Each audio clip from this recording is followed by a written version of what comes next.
Regional geography of India এই chapter থেকে ভারতের ভূপ্রকৃতি নিয়ে আজকের ক্লাসটি আমার লাস্ট ক্লাস। আর আজকের ক্লাসে আমরা ভারতের ভূপ্রকৃতির উপকূলীয় সমভূমি বা কোস্টাল প্লেনস সম্পর্কে ডিটেলসে জানব। ঠিক আছে, তো শুরুতেই আমরা দেখে নিয়ে চলো যে উপকূলীয় সমভূমি বা উপকূলের সমভূমি কোথায় আছে। খুব সহজ, তোমরা এই বিষয়গুলো তোমরা ক্লাস 6 থেকে পড়ে আসছো, তাই কি না? দেখো, আমরা জানি এই মনে করো ভারতের মানচিত্র, তাহলে ভারতের পূর্ব দিকটা এদিকে কি আছে? বঙ্গোপসাগর, আর পশ্চিম দিকটা কি আছে? আরব সাগর, তাই তো। আর আগের ক্লাসগুলোতে জেনেছি আমরা এটা কোন পর্বত? কি পূর্বঘাট পর্বত। আর এটা কোন পর্বত? পশ্চিমঘাট পর্বত, তাই তো।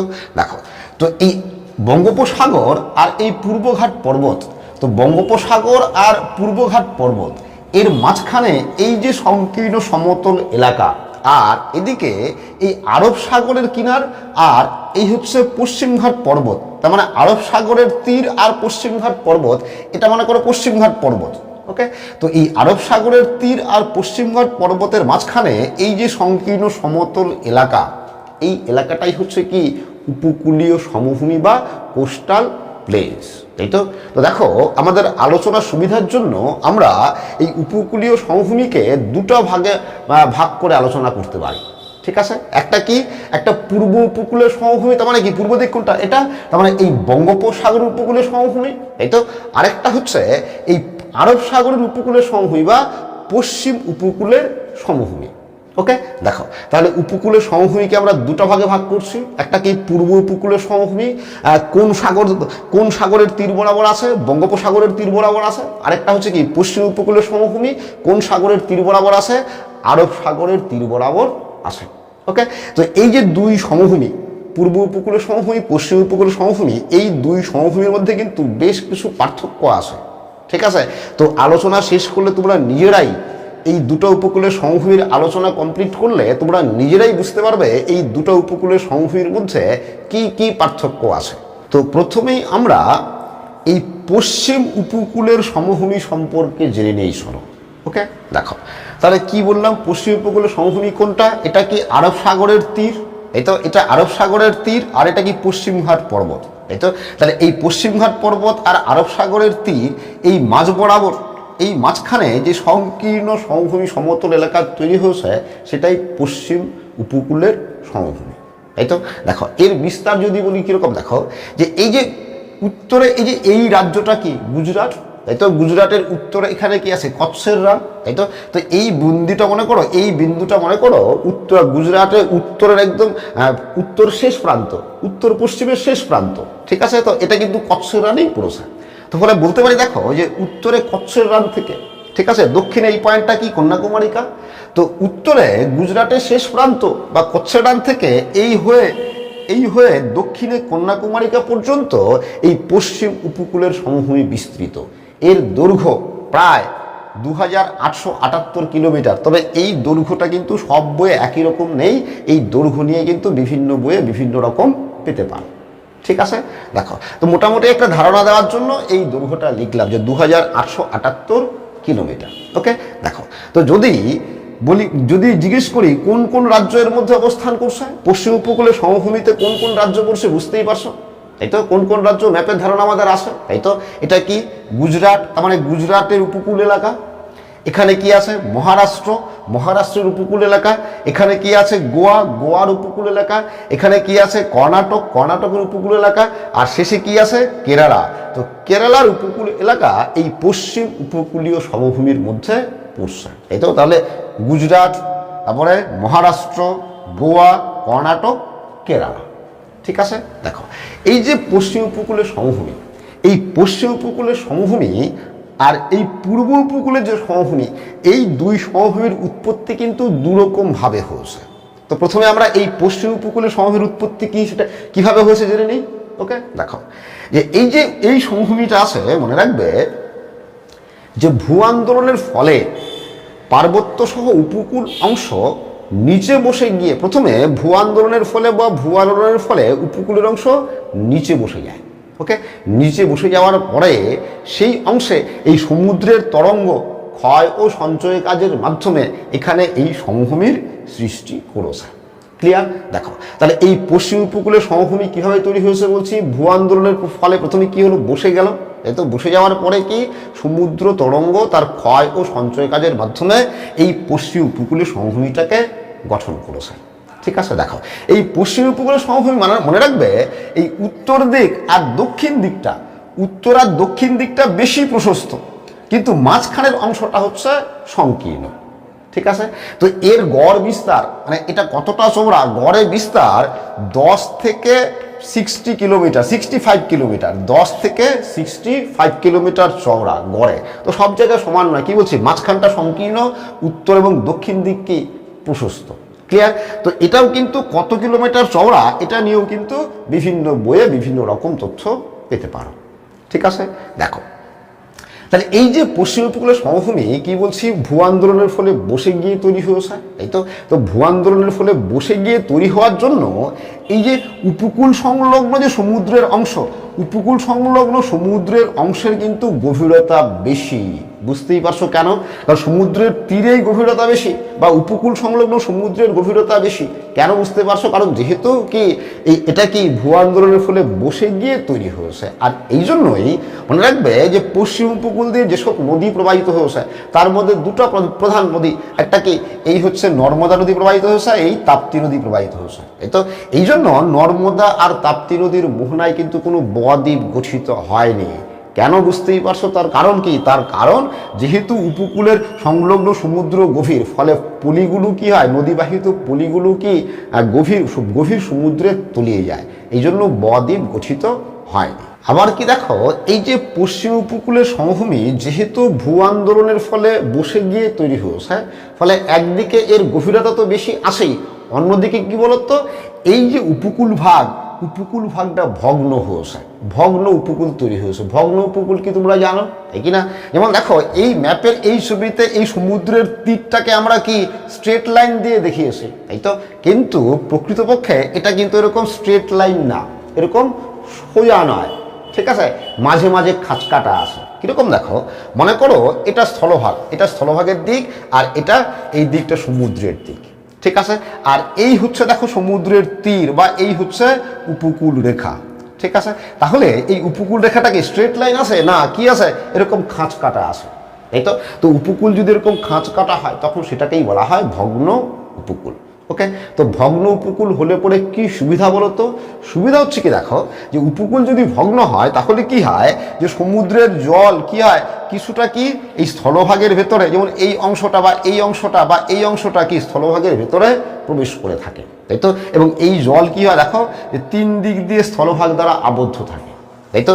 আর একদিকে এটার ক্ষেত্রে একদিকে কি এরকম সংকীর্ণ একটা প্রবেশ পথ থাকে। ক্লিয়ার?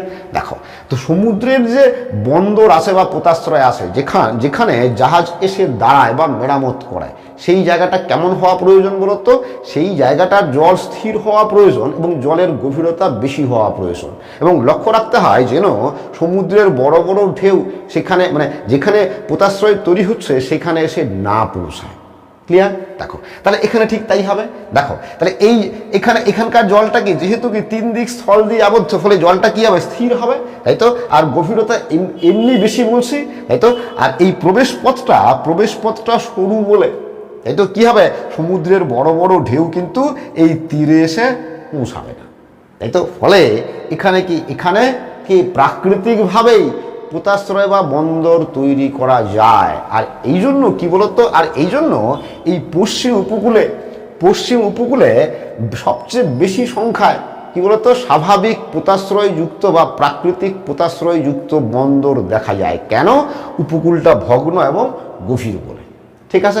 পূর্ব উপকূলও কিন্তু সেরকম নয়। পূর্ব উপকূলটা কিন্তু অভগ্ন, মানে ঠিক এরকম পূর্ব উপকূলটা এরকম, তার মানে এটা স্থলভাগের দিক, এটা সমুদ্র, তার মানে কি এই হচ্ছে উপকূল রেখা, তাই তো। তার মানে খাঁচকাটা অংশ নেই।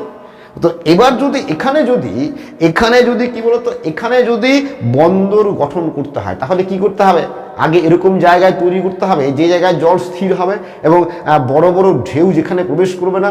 এই জন্য তখন কি হয়, এরকম বাদ দিয়ে দেওয়া হয়, এরকম বাদ দিয়ে এই জায়গাটা এই থাকে একটা প্রবেশ পথ। ঠিক আছে, এবার এদিক দিয়ে জাহাজ প্রবেশ করে, এবার মাঝখানের এই জলটাকে তখন স্থির হয়ে যায়। ক্লিয়ার? তো এরকম পোতাশ্রয়কে কি বলে? কৃত্রিম পোতাশ্রয়।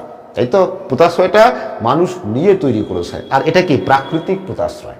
এই জন্য পূর্ব উপকূলে কিন্তু প্রাকৃতিক পোতাশ্রয়যুক্ত বন্দরের সংখ্যা কম, ঠিক আছে, কৃত্রিম পোতাশ্রয়যুক্ত বন্দরের সংখ্যা বেশি। কিন্তু পশ্চিম উপকূলে কি প্রাকৃতিক পোতাশ্রয়যুক্ত বন্দরের সংখ্যা বেশি। এরপর দেখো, এই পশ্চিম উপকূলীয় সমভূমিকে আবার কয়েকটি ভাগে ভাগ করা যায়। ওকে, এই ভাগগুলি সহজে মনে রাখার জন্য তোমরা কি করবে, খাতায় এরকম একটা স্কেচ আঁকবে, একে এই কটা পয়েন্ট আগে করবে, যে কটা পয়েন্ট আমি ম্যাপে করেছি। কি কি করেছি দেখো, এটা মনে করো একদম গুজরাটের উত্তর পশ্চিম অংশ, কচ্ছের রানের অংশ, এটা মনে করো দমন, ঠিক আছে, ভারতের কেন্দ্রশাসিত অঞ্চল দমন, ঠিক আছে। এটা মনে করো গোয়ার দক্ষিণ প্রান্ত, ঠিক আছে। আর এটা মনে করো ম্যাঙ্গালোর, ওকে। আর এটা কন্যাকুমারিকা অন্তরীপ। তো এই পয়েন্টগুলো আগে তোমরা ওই স্কেচ ম্যাপে করে নিবে, ঠিক আছে। করে নিলে খুব সহজে তোমরা মনে রাখতে পারবে। ওকে, দেখো তাহলে উত্তরে এই গুজরাটের এই একদম উত্তর পশ্চিম প্রান্ত থেকে এই দমন পর্যন্ত এই যে এইটুকু অংশকে বলা হয় কি বলতো, কাথিয়াবার উপকূল বা কাথিয়াবার উপকূলীয় সমভূমি। ক্লিয়ার? এরপর দেখো, এই দমন থেকে এই গোয়ার দক্ষিণ প্রান্ত পর্যন্ত, উত্তরে দমন থেকে গোয়ার দক্ষিণ প্রান্ত পর্যন্ত এইটুকু অংশ হচ্ছে কোঙ্কণ উপকূল বা কোঙ্কণ উপকূলীয় সমভূমি। ওকে, এরপর দেখো, এই গোয়া থেকে উত্তরে গোয়া থেকে দক্ষিণে এই যে ম্যাঙ্গালোর, এই উত্তরে গোয়া থেকে দক্ষিণে ম্যাঙ্গালোর পর্যন্ত এইটুকু অংশকে বলা হয় কর্ণাটক উপকূল বা কর্ণাটক উপকূলীয় সমভূমি, ঠিক আছে। এরপর দেখো, এই উত্তরে ম্যাঙ্গালোর থেকে দক্ষিণে এই কন্যাকুমারিকা পর্যন্ত এই যে এইটুকু অংশকে বলা হয় মালাবার উপকূল বা মালাবার উপকূলীয় সমভূমি। ওকে, এবার তাহলে এই আমরা কি প্রধান চারটা ভাগ পেলাম। এটা কি কাথিয়াবার উপকূল, এটা কি কোঙ্কণ উপকূল, এটা কি কর্ণাটক উপকূল, এটা কি মালাবার উপকূল, ঠিক আছে। এবার এই উপকূলীয় সমভূমিগুলি প্রত্যেকটা আবার পৃথক পৃথকভাবে জানতে হবে। প্রথমেই দেখো এই কাথিয়াবার উপকূল। তো কাথিয়াবার উপকূল কি বলেছি, উত্তরে এটা কি, উত্তরে কচ্ছের রানের এখান থেকে এই অংশ থেকে শুরু করে এই এসে কি একদম এই দমন পর্যন্ত, তাই তো। তাহলে এই যে উপকূলের এইটুকু অংশ পুরোটাই কোন রাজ্যে পড়েছে, তোমরা মানচিত্র দেখলেই বুঝতে পারো কোন রাজ্যে, গুজরাট রাজ্যে পড়েছে, তাই তো। এই জন্য এটাকে কিন্তু গুজরাট উপকূলীয় সমভূমিও বলা হয় বা গুজরাট উপকূলও বলা হয়। ক্লিয়ার? এবার দেখো, তো ভারতের যে রাজ্যগুলো সমুদ্র উপকূলে অবস্থিত, ঠিক আছে, যেমন কোন কোন রাজ্য, এদিকে গুজরাট, তারপরে মহারাষ্ট্র, গোয়া, কর্ণাটক, কেরালা। পূর্ব উপকূলে কী কী আছে, পশ্চিমবঙ্গ, উড়িষ্যা, অন্ধ্রপ্রদেশ, তামিলনাড়ু। তো এই যে উপকূলের রাজ্যগুলো আছে, মনে রাখবে এই উপকূলের রাজ্যগুলির মধ্যে, ঠিক আছে, এই গুজরাট রাজ্যে উপকূল রেখার দৈর্ঘ্য সবচেয়ে বেশি, গুজরাট রাজ্যে উপকূল রেখার দৈর্ঘ্য সবচেয়ে বেশি। এটা কিন্তু প্রশ্ন হয়, খুব প্রশ্ন হয় যে ভারতের কোন রাজ্যে উপকূল রেখার দৈর্ঘ্য সবচেয়ে বেশি, তাহলে উত্তর কি হবে, গুজরাটের উপকূল রেখার দৈর্ঘ্য সবচেয়ে বেশি, ঠিক আছে। তাহলে দেখো, তাহলে এই যে গুজরাট উপকূল বা কাথিয়াওয়াড় উপকূল, এটাকে আবার কয়েকটা ভাগে ভাগ করা হয়, ঠিক আছে। একটা হচ্ছে দেখো কচ্ছ উপদ্বীপ, একটা বলছি কচ্ছ উপদ্বীপ। কিরকম দেখো, তোমরা জানো যে সমুদ্রের এই যে এইটুকু অংশ, তাই তো, এই যে এইটুকু অংশটা কি কচ্ছ উপসাগর, আর এই যে এইটুকু অংশ এটা কি খাম্বাত উপসাগর, তাই তো। দেখো তাহলে এই যে কচ্ছে, গুজরাটের কচ্ছে, দেখো যে এই অংশটা অনেকটা কেমন, দেখো এই অংশটা অনেকটা তিন দিক স্থল দিয়ে, মানে তিন দিক জলা সমুদ্র দিয়ে আবদ্ধ বা জলভাগ দিয়ে ঘেরা আছে, তাই কিনা, তিন দিক জলভাগ দিয়ে ঘেরা আছে, কার কার কচ্ছ উপসাগরের। ওকে, তো এই জন্য এই অংশটাকে বলা হয় কচ্ছ উপদ্বীপ। ক্লিয়ার?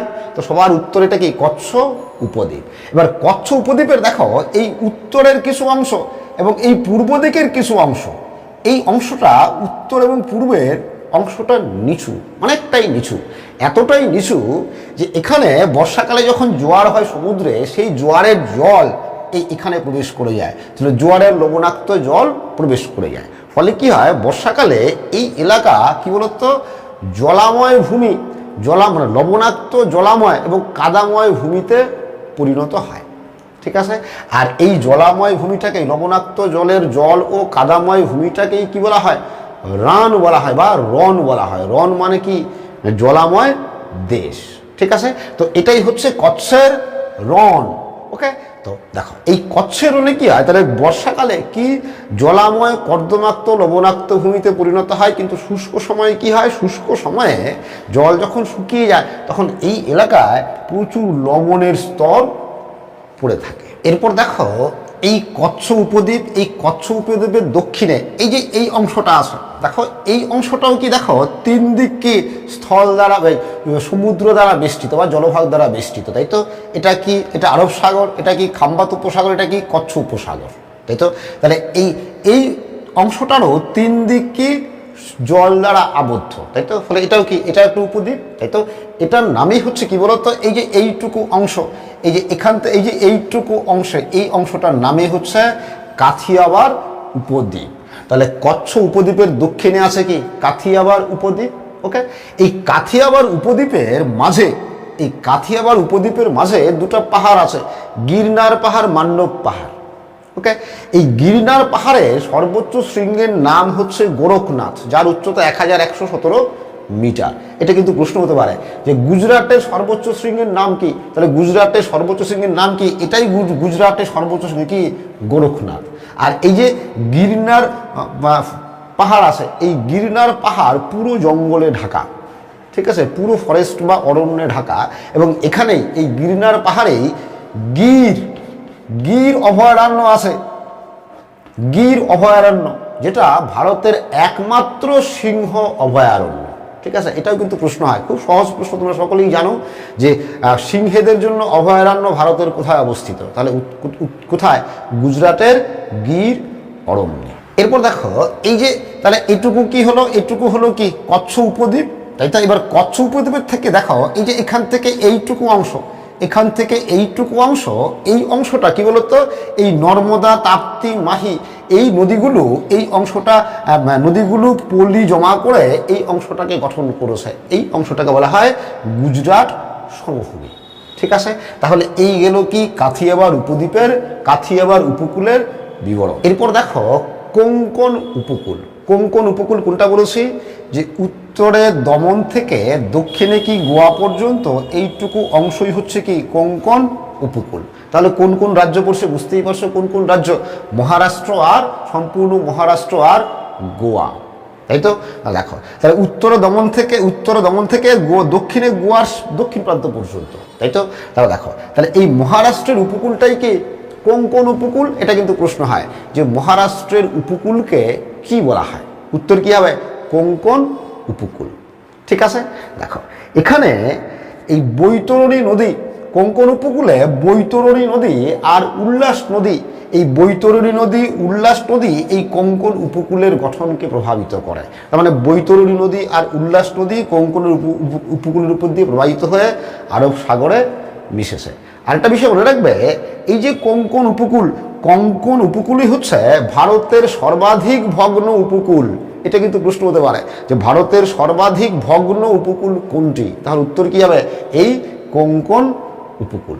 ঠিক আছে, এই কোঙ্কণ উপকূলেই মুম্বাইয়ের বিখ্যাত জুহু বিচ, মেরিন ড্রাইভ অবস্থিত। ঠিক আছে, কোন উপকূলে, এই কোঙ্কণ উপকূলে। ওকে, মনে রাখবে মেরিন ড্রাইভের নাম পরিবর্তন করে নতুন নাম রাখা হয়েছে, বর্তমানে এর নাম নেতাজি সুভাষচন্দ্র বসু বিচ। ঠিক আছে, তো এই হলো কোঙ্কণ উপকূল। ওকে, এরপর দেখো, এরপরে কর্ণাটক উপকূল। তাহলে কি বলেছিলাম, এখানে কি গোয়ার শেষ প্রান্ত থেকে কি ম্যাঙ্গালোর পর্যন্ত এইটুকু অংশ হচ্ছে কর্ণাটক উপকূল। ওকে, তো এই কর্ণাটক উপকূলের উপর দিয়ে কি বলতো শরাবতী ও নেত্রাবতী নদী প্রবাহিত হয়ে আরব সাগরে মিশেছে। ঠিক আছে, আর তোমরা জানো শরাবতী নদীতেই কি আছে, ভারতের উল্লেখযোগ্য জলপ্রপাত যোগ জলপ্রপাত এই শরাবতী নদীতেই অবস্থিত। এরপর দেখো এই মালাবার উপকূল। তো মালাবার উপকূল কি বলেছিলাম, উত্তরে ম্যাঙ্গালোর থেকে দক্ষিণে কি কন্যাকুমারিকা পর্যন্ত এই কেরালা রাজ্যের এই উপকূলটাই হচ্ছে কি মালাবার উপকূল, তাই তো? এটা কিন্তু প্রশ্ন হয় যে কেরালার উপকূলকে কি বলা হয়, তাহলে কেরালার উপকূলকে বলা হয় মালাবার উপকূল। ঠিক আছে, মনে রাখবে এই মালাবার উপকূল হচ্ছে যৌগিক বা মিশ্র উপকূল। এটা কিন্তু খুব ইম্পর্টেন্ট যে মালাবার উপকূল কি জাতীয় উপকূল, মালাবার উপকূল হচ্ছে যৌগিক বা মিশ্র উপকূল। আর যৌগিক বা মিশ্র উপকূল কি তোমরা জানো, তাই তো? কিরকম তুমি একটু বলে নিয়ে দেখো যে উপকূলের যদি কোনো সমুদ্রের উপকূল ভাগ একাধিকবার উত্থান এবং নিমজ্জন হয়, মানে কোনো এক সময় উত্থান হয়েছে বা নিমজ্জন হয়েছে, ঠিক আছে, বা উত্থান নিমজ্জন দুটাই হয়েছে, তাহলে সেই উপকূলটাকেই যৌগিক বা মিশ্র উপকূল বলা হয়। ঠিক আছে, কিরকম দেখো, মনে করো এই আছে সমুদ্র, এই স্থলভাগ, এই মনে করো সমুদ্রের তীর, এই সমুদ্র জলের উচ্চতা। ঠিক আছে, এবার মনে করো এই উপকূলটার নিমজ্জন ঘটলো, মানে ডেবে গেল। তাহলে ডেবে গেলে কি হবে, তাহলে এই সমুদ্রের জলতল উচ্চতা কি বেড়ে যাবে, তাই তো? বেড়ে গিয়ে মনে করো এই হয়ে গেল সমুদ্র জলতলের উচ্চতা, তাহলে এই পুরোটা সমুদ্রের জলতলায় ডুবে গেল, তাই তো? কি জন্য, এই উপকূলটার নিমজ্জন হয়েছে বলে। ঠিক আছে, এইবার যদি এই উপকূলটা আবার উত্থান হয়, আবার বহুকাল পরে মনে করো উপকূলটার উত্থান হয়েছে, ওকে, তো উত্থান হলে কি হবে, আবার কি জল কি নেমে যাবে, তাই তো? আবার জল নেমে মনে করো এই হলো। তাহলে দেখো এখানে এই যে অবনত অংশটা আছে, এখানে কি হবে, সমুদ্রের জল আটকে পড়বে কিনা, তাই তো? তাহলে একাধিকবার যদি উত্থান ও নিমজ্জন হয় কোনো উপকূলের, তাহলে সেই উপকূলটাকেই বলা হয় যৌগিক বা মিশ্র উপকূল।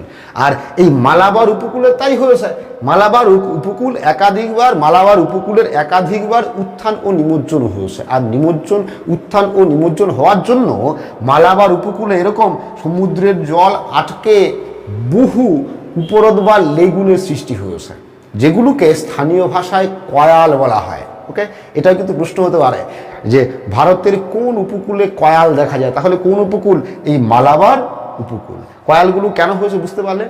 ঠিক আছে, দেখো তো এর মধ্যে এই যে কয়ালগুলো আছে, তাহলে মালাবার উপকূলেই কয়ালগুলো আছে। ওকে, ভারতের বৃহত্তম কয়াল ভেম্বনাথ, এই ভেম্বনাথ কয়ালও কিন্তু এই মালাবার উপকূলেই অবস্থিত। ওকে, আর কি দেখো এই যে মালাবার উপকূলে বিখ্যাত একটা বিচ আছে, সমুদ্র সৈকত, যার নাম কোভালাম বিচ। তো এই কোভালাম বিচও কি এই মালাবার উপকূলেই অবস্থিত। ক্লিয়ার? আর কি দেখো এই মালাবার উপকূলীয় সমভূমি কিন্তু অনেকটা চওড়া, এই উত্তর মধ্যভাগের তুলনায় অনেকটাই চওড়া, প্রশস্ত।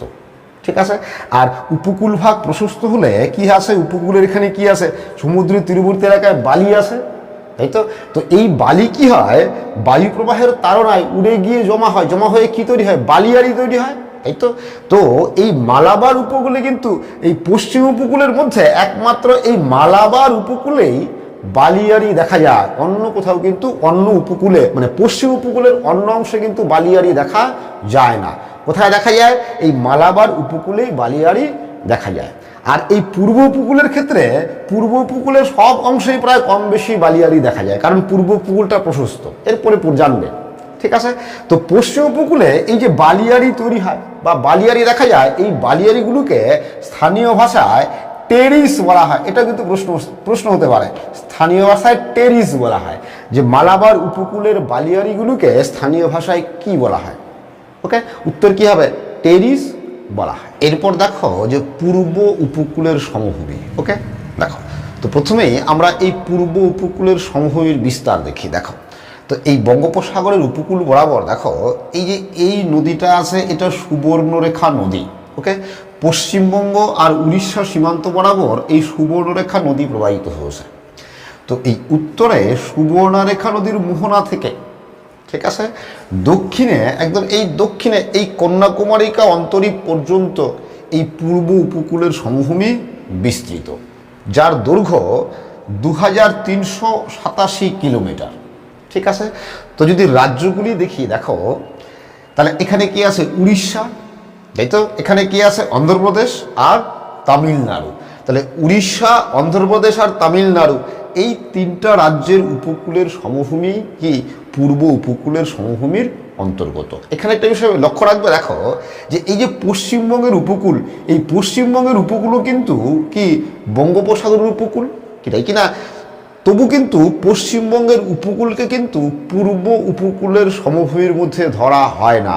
কারণ হচ্ছে এই পশ্চিমবঙ্গের উপকূলের সমভূমিটাকে গাঙ্গেয় বদ্বীপের অংশ বলে ধরা হয়। ক্লিয়ার? দেখো, তো এবার এই যে পূর্ব উপকূলের সমভূমি আছে, এই পূর্ব উপকূলের সমভূমি দেখো, এই সমভূমির বিস্তার কিন্তু মানে চওড়া, এই সমভূমি কিন্তু পশ্চিম উপকূলের সমভূমির থেকে বেশি চওড়া। এর গড় বিস্তার মানে চওড়া 80 থেকে 100 কিলোমিটার। তাহলে পূর্ব উপকূলের সমভূমি গড়ে চওড়া কত? 80 থেকে 100 কিলোমিটার। তবে এর উচ্চতা, এই পূর্ব উপকূলের সমভূমির উচ্চতা কিন্তু এই পশ্চিম উপকূলের সমভূমির তুলনায় কম। ওকে, দেখো এই পূর্ব উপকূলের সমভূমির উপর দিয়ে দেখো এই আছে কি সুবর্ণরেখা নদী, এই আছে মহানদী, এই আছে দেখো গোদাবরী, এই কৃষ্ণা নদী, এই কাবেরী নদী। এই নদীগুলো ওই পূর্ব উপকূলের সমভূমির উপর দিয়ে প্রবাহিত হয়ে বঙ্গোপসাগরে মিশেছে। ওকে, তো এই যে এই নদীগুলো আছে, এই গোদাবরী, কৃষ্ণা, কাবেরী, এই নদীগুলোর পলি সঞ্চয়ের মাধ্যমে, এই পূর্ব উপকূলের সমভূমি গঠিত হয়েছে। ঠিক আছে, তার মানে কি পূর্ব উপকূলের সমভূমি অ্যাকচুয়ালি কি সঞ্চয়জাত সমভূমি, তাই তো? কার দ্বারা? নদীর সঞ্চয় কাজের ফলে এই পূর্ব উপকূলের সমভূমির গঠন হয়েছে। আর এর আগে তোমরা পশ্চিম উপকূলের সমভূমির উৎপত্তি কিভাবে হয়েছে জেনেছো, তাই তো? দেখো, তো যেহেতু নদীর সঞ্চয় কাজের ফলে এই পূর্ব উপকূলের সমভূমি গঠিত হয়েছে, তাই কি বলতো, তাই এর উপকূল ভূমি বা এর উপকূল কিন্তু অভগ্ন উপকূল। এর উপকূল কিন্তু ভগ্ন নয়। পশ্চিম উপকূল যেরকম ভগ্ন, এই উপকূল কিন্তু অভগ্ন, আগেই বলেছি, তাই তো? আর কি এই উপকূল অভগ্ন হওয়ায় এখানে কিন্তু হ্রদের সংখ্যাও পশ্চিম উপকূলের তুলনায় কম। এছাড়া কি দেখো, যেহেতু নদীগুলোর সঞ্চয় কাজের মাধ্যমে উপকূলের সমভূমি গঠিত হয়েছে, ফলে এই প্রত্যেকটা নদী, এই গোদাবরী, এই কৃষ্ণা, এই কাবেরী, প্রত্যেকটা নদী কি করেছে? বিস্তৃত বদ্বীপ গঠন করেছে। তার মানে পূর্ব উপকূলের উপর দিয়ে যেসব নদী প্রবাহিত হয়, সেই সব নদীগুলো কি বদ্বীপ গঠন করেছে। এই পূর্ব উপকূলের সমভূমিকে আবার কয়েকটি ভাগে ভাগ করা হয়। ঠিক আছে, আর এই ভাগগুলি খুব সহজে মনে রাখার জন্য এই ভারতের স্কেচ ম্যাপ আঁকবে। ঠিক আছে, আঁকার পরে আমি যে পয়েন্টগুলো করছি এই পয়েন্টগুলো আগে করে নেবে। ঠিক আছে, দেখো এটা করবে, দেখো এটা সুবর্ণরেখা নদী। ঠিক আছে, এটা হচ্ছে অন্ধ্রপ্রদেশ আর উড়িষ্যা সীমান্তে ঋষিকুল্যা নদী। ঠিক আছে, তাহলে এই সুবর্ণরেখা নদী, এই ঋষিকুল্যা নদী কোথায় বলছি? অন্ধ্রপ্রদেশ আর উড়িষ্যা সীমান্তে। ঠিক আছে, আর এটা হচ্ছে পুলিকট হ্রদ, এটা পয়েন্টিং করবে। পুলিকট হ্রদ কোথায় বলো তো? পুলিকট হ্রদ এটা হচ্ছে অন্ধ্রপ্রদেশ আর তামিলনাড়ুর সীমান্তে। ওকে, পুলিকট হ্রদ আর এই কন্যাকুমারিকা, এই কয়েকটা পয়েন্টিং করলেই তোমরা খুব সহজে বুঝে যাবে। ঠিক আছে, কিরকম দেখো, তো এই সুবর্ণরেখা নদী থেকে, নদীর মোহনা থেকে, ঠিক আছে, এই পুলিকট হ্রদ পর্যন্ত এই যে এইটুকু এলাকা, এই যে এইটুকু পূর্ব উপকূলের সমভূমির অংশ কোন জায়গা থেকে বলছি? সুবর্ণরেখার নদী মোহনা থেকে বা নদী থেকে কি এই পুলিকট হ্রদ পর্যন্ত এইটুকু অংশকে বলা হয় উত্তর সরকার উপকূল। কি বলা হয়? উত্তর সরকার উপকূল। ঠিক আছে, আর এই পুলিকট হ্রদ থেকে একদম এই কন্যাকুমারিকা পর্যন্ত এই যে এইটুকু এলাকা, এটাকে বলা হয় করমণ্ডল উপকূল। ঠিক আছে, তার মানে দেখো এই পূর্ব উপকূলকে প্রথমে দুটো ভাগে ভাগ করা হয়। একটা হচ্ছে এটা কি বলছি? উত্তর সরকার উপকূল। কোন পর্যন্ত? সুবর্ণরেখা নদী থেকে কি পুলিকট হ্রদ পর্যন্ত। ওকে, আর পুলিকট হ্রদ থেকে কন্যাকুমারিকা পর্যন্ত উপকূলের এই অংশটা হচ্ছে করমণ্ডল উপকূল। ওকে, এবার দেখো, এবার এই উত্তর সরকার উপকূলকে আবার দুটো ভাগে ভাগ করা হয়। ওকে, কিরকম দেখো, এই সুবর্ণরেখা নদী থেকে, ওকে, এই ঋষিকুল্যা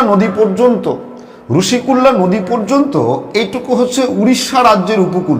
ঠিক আছে, এই উড়িষ্যা রাজ্যের এই উপকূলটাকেই বলা হয় উড়িষ্যা উপকূল। ক্লিয়ার? তাহলে উড়িষ্যা উপকূলকে সহজ কথায় বললে কি, উড়িষ্যা রাজ্যের উপকূলটাই হচ্ছে উড়িষ্যা উপকূল। ঠিক আছে, কোন পর্যন্ত? উত্তরে সুবর্ণরেখা নদী থেকে দক্ষিণে এই ঋষিকুল্যা নদী পর্যন্ত। ঠিক আছে, এই উত্তর সরকার উপকূলে মনে রাখবে, এই উড়িষ্যা উপকূলে বিখ্যাত উপহ্রদ বা লেগুন চিল্কা এখানে অবস্থিত। ঠিক আছে, এখানে চিল্কা অবস্থিত। আর আমরা জানি চিল্কাটা কি ভারতের বৃহত্তম লেগুন বা উপহ্রদ, তাই তো? এটা কিন্তু প্রশ্ন হতে পারে যে ভারতের বৃহত্তম লেগুন বা উপহ্রদ চিল্কা কোন উপকূলে অবস্থিত। তাহলে কি বলতে পারি? এই উড়িষ্যা উপকূল বলতে পারি, অথবা কি উত্তর সরকার উপকূলও বলতে পারি। ঠিক আছে, দেখো এরপরে দেখো, সরি, এই উড়িষ্যা উপকূলে এই যে মহানদী আছে, মহানদীর বদ্বীপ অবস্থিত। ক্লিয়ার? এরপর দেখো, এরপর এই ঋষিকুল্লা নদী থেকে এই পুলিকট হ্রদ পর্যন্ত এই যে এইটুকু অংশ, এটা কি অন্ধ্রপ্রদেশ রাজ্যের উপকূল। কি? অন্ধ্রপ্রদেশ রাজ্যের উপকূল। ওকে, এই উপকূলটাকেই অন্ধ্র উপকূল বলা হয়। সহজ কথায় কি, যে অন্ধ্রপ্রদেশ রাজ্যের উপকূলকেই বলা হয় কি অন্ধ্র উপকূল। ঠিক আছে, তার মানে কি দেখো যে এই উড়িষ্যা উপকূল আর অন্ধ্র উপকূলকে একত্রে কি বলা হয়? গোটাটাকে কি বলা হয়? উত্তর সরকার উপকূল। ওকে, দেখো এই অন্ধ্র উপকূলের মধ্যে কি আছে? দেখো এটা কি আছে? গোদাবরী নদী, তাই তো? গোদাবরী নদীর বদ্বীপ আছে, তাই তো? এটা কি কৃষ্ণা নদী, তাই তো? কৃষ্ণা নদীর বদ্বীপ এই অন্ধ্র উপকূলের মধ্যেই অবস্থিত। ওকে, আর এই গোদাবরীর বদ্বীপ আর কৃষ্ণার বদ্বীপ এর মাঝখানে, এই দুই বদ্বীপের মাঝখানে আছে কলেরু হ্রদ। এটাও কিন্তু প্রশ্ন হতে পারে, কলেরু হ্রদ কোন উপকূলে অবস্থিত? তাহলে কি অন্ধ্র উপকূলে অবস্থিত। ক্লিয়ার? এরপর দেখো, এরপর এটা কি বলছি? পুলিকট হ্রদ, তাই তো? মনে রাখবে এই পুলিকট হ্রদ কি বলছি? অন্ধ্রপ্রদেশ ও তামিলনাড়ু সীমান্তে অবস্থিত। ওকে, এই পুলিকট হ্রদ কিন্তু ভারতের দ্বিতীয় বৃহত্তম লেগুন। তাহলে ভারতের বৃহত্তম লেগুন কোনটা? চিল্কা, তাই তো? আর এই পুলিকট হ্রদটা কি ভারতের দ্বিতীয় বৃহত্তম লেগুন। ওকে, দেখো আর এই অন্ধ্র উপকূলের মধ্যে, মানে ওই যে ঋষিকুল্লা নদী থেকে এই পুলিকট হ্রদ পর্যন্ত এইটুকু অংশে অন্ধ্র উপকূলের মধ্যেই বিশাখাপত্তনম এবং মছলিপত্তনম নামে দুটি স্বাভাবিক পোতাশ্রয়যুক্ত বন্দর রয়েছে। এখানে কিন্তু প্রশ্ন হয় যে পূর্ব উপকূলের একটি স্বাভাবিক পোতাশ্রয়যুক্ত বন্দরের নাম লেখো। তাহলে আমরা কি লিখতে পারি? মছলিপত্তনমও লিখতে পারি, আবার কি বিশাখাপত্তনমও লিখতে পারি। ক্লিয়ার? এরপর দেখো, এরপর তাহলে এই যে পুলিকট হ্রদ থেকে এই কন্যাকুমারিকা পর্যন্ত, তাহলে এই অংশটাকে কি বলা হয়? কি করমণ্ডল উপকূল। তাহলে এটা কোন রাজ্যের মধ্যে পড়ছে? এই করমণ্ডল উপকূল কোন রাজ্যে? তামিলনাড়ুর উপকূল, তাই তো? পুরোটাই তামিলনাড়ু রাজ্যের মধ্যে পড়ছে, তাই তো? তো এই তামিলনাড়ুর উপকূলকেই করমণ্ডল উপকূল বলা হয়।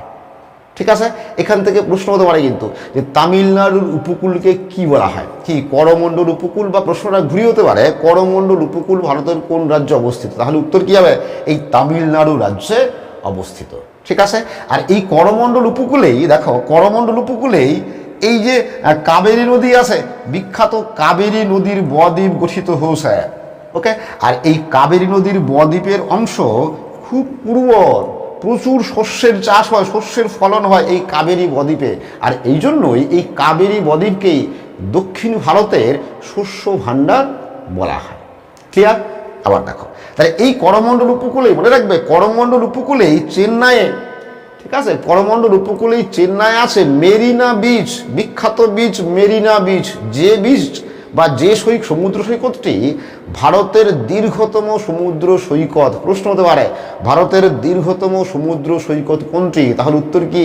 মেরিনা বিচ। মনে রাখবে এই মেরিনা বিচ কিন্তু কি বলতো? মেরিনা বিচ পৃথিবীর দ্বিতীয় দীর্ঘতম এবং ভারতের দীর্ঘতম সমুদ্র সৈকত বা বিচ। ওকে, তো মেরিনা বিচ কোন উপকূলে অবস্থিত? কি এই করমণ্ডল উপকূলে অবস্থিত। ক্লিয়ার? আর কি দেখো, এই করমণ্ডল উপকূলে আমরা জানি সকলেই কি করমণ্ডল উপকূলে কি বছরে দুবার বর্ষাকাল হয়, এই তো? এটা মনে রাখবে। এবার এই করমণ্ডল উপকূলে বছরে দুবার বর্ষাকাল কেন হয় সেটা যখন ভারতের জলবায়ু পড়াবো তখন আমরা বিস্তারিত আলোচনা করব। ঠিক আছে, তাহলে এই হচ্ছে ভারতের কি উপকূলের সমভূমির মোটামুটি একটা ব্যাখ্যা। আশা করি তোমরা বুঝতে পেরেছো। আজকের ক্লাস আমি এখানেই শেষ করছি। তোমরা সবাই ভালো থাকবে, সুস্থ থাকবে। আবার দেখা হবে পরের ক্লাস।